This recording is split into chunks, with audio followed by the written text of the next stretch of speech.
اي حد يقول لك انا بحبك زي ما انت باخطائك وعيوبك وذنوبك ومتقبلك بالشكل اللي انت عليه، قول له لا، انت ما بتحبنيش كفايه ولا بتحبي لي الخير. لان مش المهم ولا الواجب انك تقبلني زي ما انا، المهم ان وجودك في حياتي يكون اداه لتحسيني، زي ما انا وجودي في حياتك لازم يكون اداه لتحسينك. اننا نعين بعض على الخير وناخد بايد بعض للجنه، لان هو ده الهدف الاسمى، مش الكام يوم اللي احنا عايشينهم مع بعض هنا. إننا نكون مرايات لبعض بنشوف فيها أخطاء بعض ونصلح عيوب بعض قدر المستطاع، هو ده الحب اللي بجد. اوعى تكون فاكر إن الأب أو الأم اللي بجد أو الأخ أو الأخت أو حتى الصاحب هو اللي يقولك أنا بحبك زي ما أنت. أنا بحبك لكن خد بالك من اللي أنت بتعمله.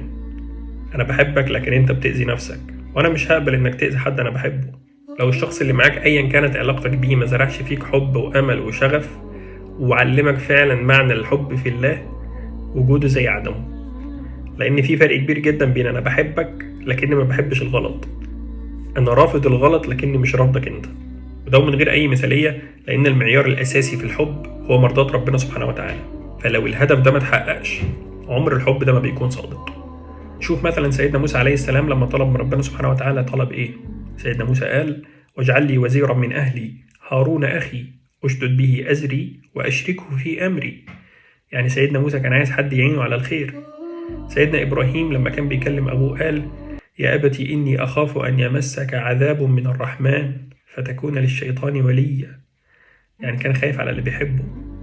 أجمل صور الحب هي التشجيع على الطاعة، ومش مهم الشخص اللي قدامك هيقدر ده ولا لأ، لأنك بتعمل ده بدافع الحب في الله والخوف على اللي بتحبه. ما هو لو ليك صاحب على معصية أو ذنب وما كلمتوش، يبقى حبك مش كامل.